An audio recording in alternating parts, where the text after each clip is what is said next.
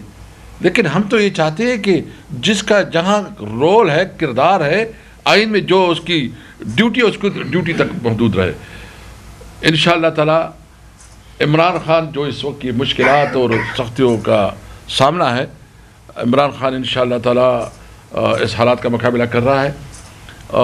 ہم ڈٹ کے کھڑے ہیں اپنی لیڈر عمران خان کے ساتھ. اس کا ویژن اور اس کی سوچ کہ اس نے پوری دنیا کے ساتھ, جو خاص کر افغانستان کے ساتھ, اس وقت میں اسپیکر تھا, اور ہم نے اس وقت تجارت جو ہماری ٹریڈ تھی اس وقت, اور خاص کر جو ہمارا ایکسپورٹ تھا, وہ 1.7 بلین تک ہم نے بڑھایا تھا. اور ساتھ ہم نے سینٹرل ایشیا اور رشین اسٹیٹ تک بھی بزنس کو کافی بڑھایا تھا. ہم نے افریقہ کنٹری کے ساتھ بھی رک افریقہ پالیسی اڈاپٹ کی کہ افریقن کنٹریز تک بھی ہم اپنا ٹریڈ اور کاروبار بڑھائے, کیونکہ وہاں بھی بہت بڑا پوٹینشیل ہے. ہمیں پوری دنیا کے ساتھ تجارت کے مواقع ہونے چاہیے. ہم سمجھتے ہیں کہ ہم پوری دنیا میں پاکستان کو پوری دنیا میں امن کے لیے کردار ادا کرنا چاہیے. امن کے لیے جہاں بھی ضرورت ہو پاکستان اس میں اپنا کردار ادا کرے, لیکن کسی تنازع میں پاکستان کو کوئی کردار نہیں ادا کرنا چاہیے. ہم صرف اور صرف امن چاہتے ہیں, ملک میں کاروبار چاہتے ہیں, باعزت روزگار چاہتے ہیں, اور پاکستان میں آئین اور قانون کی بالادستی چاہتے ہیں.